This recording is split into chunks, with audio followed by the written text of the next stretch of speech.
வணக்கம். ராதாகிருஷ்ணன் பாம்ஸ்க்கு உங்களை நான் வருகன்னு வரவேற்கிறேன். 19/9/2025 வெள்ளிக்கிழமை அன்னைக்கு பார்த்தீங்கன்னா ஒரே மாடு தான் விற்பனை.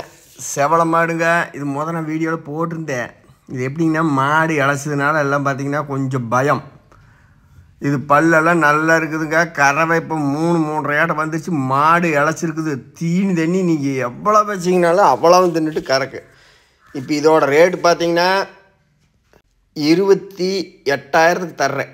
ஆனால் மாடு இதெல்லாம் 33,000 நம்ம போட்டிருந்தது. இடையில ஒருக்கா கழிஞ்சு மாடு கொஞ்சம் அப்படி இழைச்ச மாதிரி தெரியுதுங்க. இப்போ தீனி தண்ணி எல்லாம் பட்டை எடுக்குது. காம்பில் லேசாக புண்ணு இருந்துச்சு, அதெல்லாம் வாடிடுச்சு. காஞ்சே போச்சுன்னு புண்ணெல்லாம். இப்போ பார்த்தீங்கன்னா வாய் நிறைய வைப்பில் திங்கி.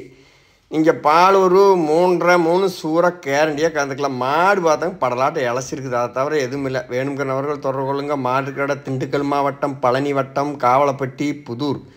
எனது ஃபோன் நம்பர் 90-39-39-45-22. நிறையா பேர் பார்த்திங்கன்னா நம்ம வீடியோ பார்க்குறவங்க வீடியோவை காணாங்கன்னு எதிர்பார்ப்பீங்க. இன்னத்த வீடியோ இதை இன்றைக்கி வேறு மாடு வர்றதுக்கு வாய்ப்பு இல்லை. வந்துச்சுன்னா என்ன பண்ணுறது எப்படிங்கிற சொல்கிறேனுங்க. இந்த ஒரு மாடு இருக்குது, கொண்டு போங்க. கறவை ஒரு 6,000-12 லிட்டர் வரைக்கும் எதிர்பார்க்கலாம். அந்த அளவுக்கு தீனி தண்ணி விரசு சூப்பராக இருக்குது. மாடு இழைச்சிருக்குதுங்க.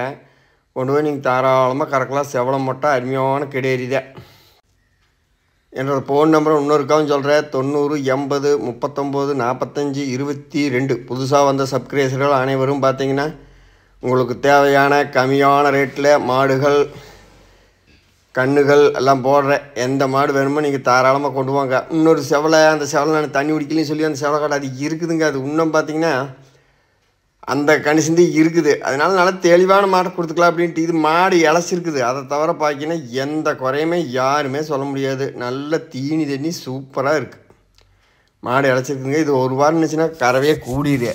நீங்கள் யாராச்சும் பக்குவம் பண்ணுற ஆளுங்க ஒண்டி இப்போ நான் தண்ணியெல்லாம் இதுக்கு எப்படிங்கன்னா லிமிட்டாக கட்டிகிட்டு இருக்கிறேன். அந்த அளவுக்கு வெறி எடுத்த மாதிரி குடிக்குதுங்க. அப்போ கறவை சர்வசாதாரணமாக குடித்தாங்க. நம்ம சரி ஒன்றா கட்டி வச்சு பார்த்துருக்கிறதுக்கு வந்தால் கொடுக்கலாம் அப்படின்ட்டு வச்சுக்கிறேன். அருமையான செவலை மூட்டை 28,000 கொடுத்தீங்கன்னா உங்களுக்கு தர்றேன். கொண்டு போய் நீங்கள் பேர் சொல்லி கறக்கலாம். ஒன்றும் பயத்துக்கு வேண்டாம். இந்த செவலை மாடு நம்ம போட்டிருந்தது. சரி இன்னும் 2 நாளைக்கு பார்த்துட்டு அப்புறம் கொடுக்கலாம் அப்படின்ட்டு. தண்ணி கொஞ்சம் சரியாக குடிக்க மாட்டேதுங்க. கறவை கொஞ்சம் சுத்தமாக இறக்கலை மடியில் இருக்கிற வாழைவே.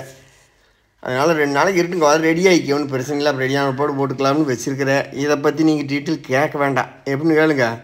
நம்ம வாங்குகிற மாட்டை கேட்டு கொடுக்குறது அது வேறு, இல்லைங்கிற மாட்டை கேட்டு கொடுக்குறதுங்கிறது அது வேறு. இது என்னென்னு பிரச்சனைங்கன்னா பிரச்சனையெல்லாம் எதுவும் கிடையாது. பச்சை தண்ணி ஃபுல்லாக குடிக்குது, தீனி தண்ணி எல்லாம் திங்குது. இப்போ பால் சுத்தமாக இறக்க மாட்டேங்குதுங்க. மடியில் இருக்கிறத கண்ணை வச்சுட்டு கொடுத்துட்டாங்களா நம்ம தெரியல. அது ஒவ்வொன்றும் பார்த்திங்கன்னா இந்த டயர்டுக்கே அப்படி இருந்தாலும் இருக்குது. அதனால் நான் இப்போ மாத்திரையும் போட்டிருக்கிறேன். அதுக்கு எனக்கு தெரிஞ்ச பக்குவங்கள்லாம் பண்ணிகிட்ருக்கிறேன். பார்க்கலாம். அதனால் மடி பார்த்திங்கன்னா கொஞ்சம் சொரப்பாயிடுச்சு. சரி பார்க்கலாம். ஒரு நாள் வச்சுருந்து கூட, ஒரு நாள் என்ன ஒரு வாரம் கூட இருக்கட்டு பார்த்துட்டு அப்புறம் கொடுத்துக்கலான்னு வச்சுருக்கிறேன்.